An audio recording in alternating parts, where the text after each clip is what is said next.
ሰላም ጤና ስጥልን ውድ ሪፖርተር ተከታታዮች የሰዓቱን ዜናዎች ቀጥዬ ያሰማችኋለሁ። ሉአማ ታክልቲ ነኝ። በቅድሚያም አርዕስተ ዜና። የኢትዮጵያ አየር መንገድ በባንክ ዋስትና ክርክር ለሰበር ችሎት ያቀረበው አቤቱታ ውድቅ ተደርጓል። ለአውቶሞቲቭ ኢንዱስትሪው ረቂቅ ፖሊሲ ማዘጋጀቱን የትራንስፖርትና ሎጂስቲክስ ሚኒስቴር አስታውቋል። ሌሎችንም ይዘናል። አብራችሁን ቆዩ።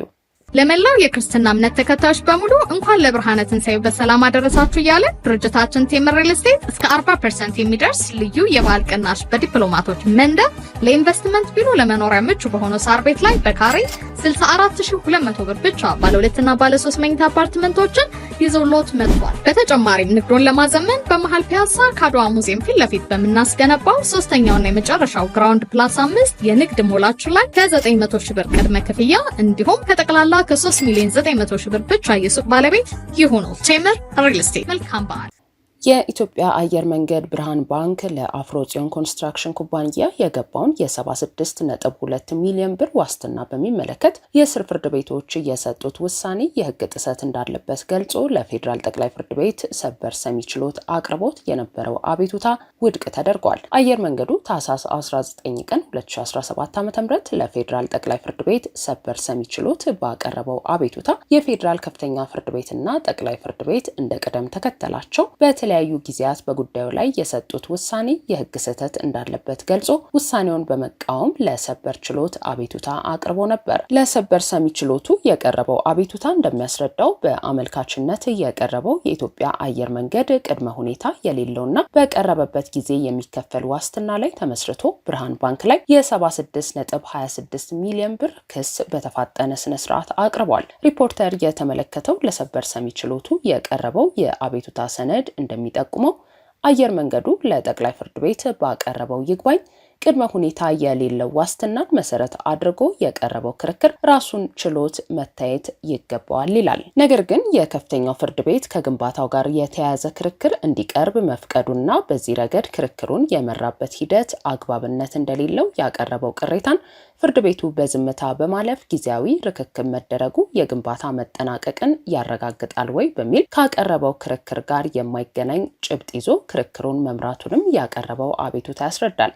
እንደ አየር መንገዱ ማብራሪያ በፍርዱ ሀተታ ይህንን የተጠቀሰውን ጭብጥ አንድን ቦታ ሳያነሳ ዋስትናው ለየትኛው የግንባታ ሂደት ነው የተሰጠው የሚል ሌላ አዲስ ጭብጥ በመያዝ የሰጠው ውሳኔ መሰረታዊ የክርክር አመራርና የስነ ስርዓት ሕግ ስህተት የተፈጸመበት በመሆኑ በመግለጽ ሰበር ችሎቱ እንዲያርምለት አመልክቷል።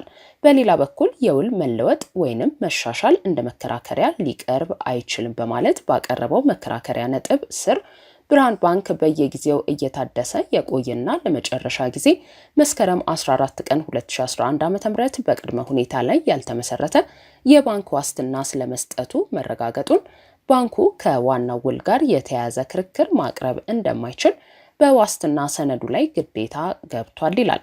የኢትዮጵያ አየር መንገድ ሰበር ሰሚ ችሎቱ በዋናነት የስር ፍርድ ቤቶች ክርክሩን የመሩበት ሁኔታ እንዲሁም የሰጡትን ውሳኔ የዋስትናውን መሰረታዊ ዓላማ ውጤት ያሳጣና መሰረታዊ የሕግ ስህተት የተፈጸመበት ስለሆነ በባንክ ዋስትናው መሰረት ወደ 76.27 ሚሊዮን ብር አካባቢ ክፍያውን መክፈል ከነበረበት ሕጋዊ ወለድ ጋር እንዲሁም በክርክሩ ምክንያት ያወጣውን ወጪና ኪሳራዎች እንዲተኩ ዳኝነት ጠይቋል።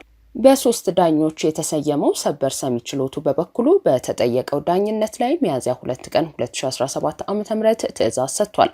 በዚህም መሰረት ሰበር ሰሚ ችሎቱ የክሱ አንደኛ ተጠሪ ብርሃን ባንክ ሊጠየቅ የሚገባው የጉድለት ማስተካከያ ዋስትና ውል ከገባ በኋላ ጉድለት መኖሩ ሲረጋገጥ ነው በማለት አሁን ባለው ክርክር ደግሞ ጉድለት የተገኘው ወይንም በአየር መንገዱ ላይ ጉዳት ስለመድረሱ ማስረጃ የቀረበው የተሻሻለው የዋስትና ውል ከመደረጉ በፊት ለመሆኑ ክርክሩ ያሳያል። ከዚህ አኳያ የኢትዮጵያ አየር መንገድ ክስ ውድቅ መደረጉ የሚነቀፍ አይደለም ብሏል። ስለሆነም የስር ፍርድ ቤቶች የሰጡት ውሳኔ መሰረታዊ የሕግ ስህተት ስለሌለበት የአየር መንገዱ ቅሬታ ለሰበር ችሎቱ አያስቀርብም በሚል የተሰየሙት ዳኞች ውሳኔ አሳልፈዋል። በጀት የተመደበላቸው የመንገድ ፕሮጀክቶች በተያዘላቸው ጊዜ አለመፈጸማቸው በፓርላማ አባላት ጥያቄ አስነስቷል። በሀገሪቱ የተለያዩ አካባቢዎች ቃል ተገብቶላቸው ታቅደው በጀት ተመድቦላቸው ንድፍ ወጥቶላቸውና ተጀምረው በተለያዩ የአፈጻጸም ደረጃዎች የሚገኙ የመንገድ ፕሮጀክቶች አለመከናወንና አለመጠናቀቅ ለምን በሚል በርካታ የፓርላማ አባላት ጥያቄ አቅርበዋል። ጥያቄው የተነሳው የሕዝብ ተወካዮች ምክር ቤት የከተማና መሰረተ ልማት ሚኒስቴር የ2017 በጀት ዓመት የ9 ወራት የዕቅድ አፈጻጸም ሪፖርት ሚያዝያ 16 ቀን 2017 ዓ.ም ሲገመግም ነው።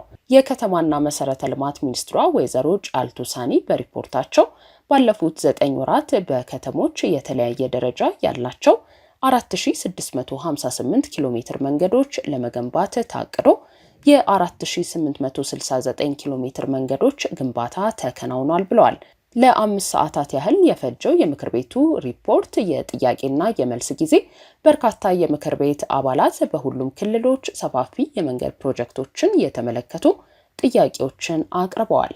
የከተማ መሰረተ ልማትና ትራንስፖርት ጉዳዮች ቋሚ ኮሚቴ በ2017 ዓ.ም የህንፃ ፕሮጀክቶች በጥራት በጊዜ በተመደበላቸው ገንዘብና ሂደት አፈጻጸማቸው ዝቅተኛ መሆኑን ጠቅሶ እየጨመረ ለመጣው የቤት ፍላጎት አማራጭ የፋይናንስ አቅርቦት መዘርጋትና ሞርጌጅ ባንኮች እንዲስፋፉ ምን እየተሰራ ነው የሚል ጥያቄ አቅርበዋል። አቶ ወንዶሰን አድማሴ የተባሉ የምክር ቤት አባል ባቀረቡት ጥያቄ በአማራ ክልል ሰሜን ሸዋ ዞን መሃል ሜዳ በአራቱም አቅጣጫ መንገድ ተጀምሯል፣ ህዝቡም ይጠናቀቃሉ በሚል ተስፋ መንግስትን አመስግኖ ነበር ብለው፣ ይሁን እንጂ ከተጀመረ በአማካይ ከ7 እስከ 13 ዓመታት ያስቆጠረ ቢሆንም ከአንዱ ፕሮጀክት በስተቀር የተቀሩት ተቋርጠዋል ብለዋል። አርሶ አደሮች ከቦታው ተነስተው ካሳ ሳይከፈላቸው ለዓመታት መቆየታቸውንና ፕሮጀክቶቹ በፓርላማ በጀት የተያዘላቸው ቢሆንም ማፍረስ እንጂ መገንባት የማይችል ተቋራጭ የባሰውን መንገድ አበላሽቶታል ሲሉ ተናግረዋል። ወይዘሮ መሰረት ማደሌ የተባሉ የምክር ቤት አባል በበኩላቸው የመንገድ መሰረተ ልማቶች ከረጅም ጊዜ በፊት ቢጀመሩም አለመጠናቀቃቸውን፣ በጀት ተይዞላቸው ያልተጀመሩ ዲዛይን ተሰርቶላቸው ወደ ስራ ያልገቡ በመኖራቸው ምክንያት በህዝቡ በብዛት ጥያቄዎች እንደሚነሱ ተናግረዋል። የኢትዮጵያ መንገዶች አስተዳደር ዋና ዳይሬክተር አቶ መሐመድ አብዱራህማን በሰጡት ምላሽ በአሁኑ ጊዜ በፌዴራሉ መንግስት 167 ፕሮጀክቶች በግንባታ ላይ መሆናቸውን አስረድተው የ34 ፕሮጀክቶች ከፍተኛ ጥገናን ጨምሮ በአጠቃላይ 13000 ኪሎ ሜትር ይሆናሉ ብለዋል። በርካታ የመንገድ ፕሮጀክቶችን በአንድ ጊዜ መያዝ ስለማይቻል አስተዳደሩ የተጀመሩትን እየጨረሱ የመሄድ ስትራቴጂ እንደሚከተል ተናግረዋል። ይሁን እንጂ የካሳ ክፍያና የንብረት ማስነሳት ችግር ፕሮጀክቶችን ወደ ኋላ በማዘግየት ትልቁን ድርሻ ይወስዳሉ ብለዋል። ለአውቶሞቲቭ ኢንዱስትሪው ረቂቅ ፖሊሲ ማዘጋጀቱን የትራንስፖርትና ሎጂስቲክስ ሚኒስቴር አስታውቋል። ከዚህ ቀደም ራሱን የቻለ የአውቶሞቲቭ ኢንዱስትሪ ፖሊሲ ባለመኖሩ አዲስ ረቂቅ ፖሊሲ ተዘጋጅቶ ለውይይት ቀርቧል። የትራንስፖርት ሚኒስትሩ አማካሪ አቶ ከድል ማግስት ኢብራሂም ለሪፖርተር እንደተናገሩት ረቂቅ የአውቶሞቲቭ ኢንዱስትሪ ፖሊሲ ተዘጋጅቷል። እንደ አማካሪው ገለጻ ረቂቅ ፖሊሲው የተዘጋጀው የሀገሪቱን ስትራቴጂካዊ እቅድ መነሻ በማድረግ ነው። ፖሊሲው የኢትዮጵያ አውቶሞቲቭ ኢንዱስትሪ ምን እንደሚመስል፣ ቀጣይ እቅዶችንና ተያያዥ ጉዳዮችን በተመለከተ የሚነሱ ጥያቄዎችን ለመመለስ መዘጋጀቱን ገልጸዋል። ፖሊሲው ነዳጅና ኤሌክትሪክ ወይንም ታዳሽ ኃይል የሚጠቀሙ ተሽከርካሪዎችን ታሳቢ በማድረግ መዘጋጀቱን፣ ተሽከርካሪዎች ከውጪ እንዴት እንደሚገቡ፣ ተሽከርካሪዎቹ ማሟላት ስለሚኖርባቸው የጥራት ደረጃ፣ የተሽከርካሪ አምራች ኩባንያዎች በሀገር ውስጥ ማምረቻና መገጣጠሚያ እንዲገነቡ ስለሚበረታቱበት ሁኔታ በረቂቅ ፖሊሲ ውስጥ መካተቱንም አቶ ከድል ማግስት አስረድተዋል። በአንድ ዓመት ጊዜ ውስጥም በረቂቅ ፖሊሲው ላይ ጉዳዩ የሚመለከታቸው አካላት ውይይት ካደረጉበት፣ ማሻሻዮች ከታከሉበትና የፍትህ ሚኒስቴር አስተያየት ከሰጠበት በኋላ በህዝብ ተወካዮች ምክር ቤት ቀርቦ ይጸድቃል ተብሎ ይጠበቃልም ብለዋል።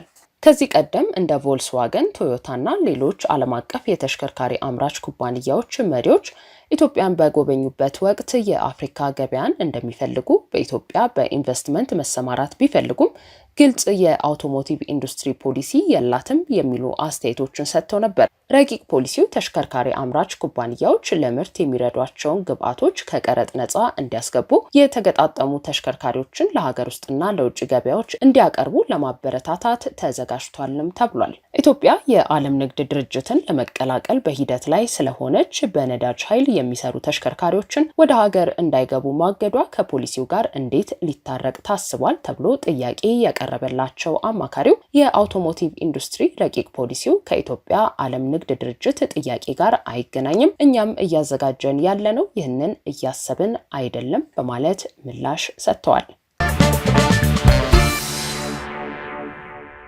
ውድ ሪፖርተር ተከታታዮች የሰዓቱ ዜናዎቻችን እነዚህ ነበሩ። ስላደመጣችሁን ከልብ እናመሰግናለን።